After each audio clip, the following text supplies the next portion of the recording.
ሲፕሮፍሎክሳሲን ኢንፌክሽኖችን ለማከም ከሚሰጡ በጣም ውጤታማ ከሆኑ አንቲባዮቲኮች አንዱ ነው። ሆኖም ይህ መድኃኒት በትክክል እንዲሰራ ከወሰዱት በኋላ ወዲያውኑ የሚበሉትን ወይም የሚጠጡትን ነገሮች በጥንቃቄ መከታተል ያስፈልጋል። ከነዚህ የተከለከሉ ነገሮች ሁሉ ዋናውና በብዛት የሚገኘው የወተት ተዋጽኦች ናቸው። ሲፕሮፍሎክሳሲን የሚወስዱ ከሆነ ወተት፣ አይብ መውሰድ በጥብቅ የተከለከለ ነው።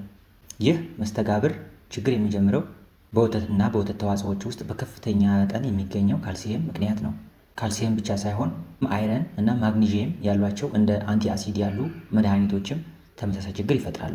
ሲፕሮፍሎክሳሲን ከተወሰደ በኋላ ወደ ሆድ ውስጥ ሲገባ በወተት ውስጥ ያለው ካልሲየም አብሮት ይገናኛል። በዚህ ወቅት ቺሌሽን በመባል የሚታወቅ ሂደት ይካሄዳል። ይህም ማለት ካልሲየሙና ሲፕሮፍሎክሳሲን በጥብቅ ተጣብቀው በቀላሉ የማይበጠስ ትልቅ ውህድ ይፈጥራሉ ማለት ነው። ይህ የተዋሃደ ነገር በሆዳችን ውስጥ ሲፈጠር ችግር ይጀምራል። የአንጀታችን ግድግዳዎች የተዘጋጀው ትናንሽ ያልተጣመሩ የመድኃኒት ሞለኪውሎችን ወደ ደም ስር ለመውሰድ ነው። ነገር ግን ካልሲየምና ሲፕሮፍሎክሳሲን አብረው ሲጣመሩ ውህዱ በጣም ትልቅ ስለሚሆን የአንጀትን ግድግዳ ሰንጥቆ ወደ ደም ውስጥ መግባት አይችልም። በዚህም ምክንያት የወሰዱት አንቲባዮቲክ ስራውን ሳይሰራ በቀጥታ ወደ ሰውነት ቆሻሻነት ይለወጣል። ባክቴሪያውን መዋጋት የሚገባው መድኃኒት ስራውን ስለማይሰራ ሕክምናው ሳይሳካላቸው ኢንፌክሽኑ ሊባባስ ይችላል። የዚህ ችግር መፍትሄው ቀላል ነው። ሲፕሮፍሎክሳሲን ከመውሰደው በፊት ሆነ በኋላ ወዲያውኑ ወተት ወይም ሌሎች የካልሲየም ምንጮችን መውሰድ የለብዎትም። መድኃኒቱን ከመውሰደው በፊት ሆነ በኋላ ቢያንስ ለ2 ሰዓታት ያህል መጠበቅና በእነዚህ ጊዜያት ውስጥ ካልሲየም ያላቸውን ምግቦችና መጠጦች ማስወገድ ነው። ይህንን የመስተጋብር ህግ በመጠበቅ ሲፕሮፍሎክሳሲን በሰውነቱ ውስጥ በትክክል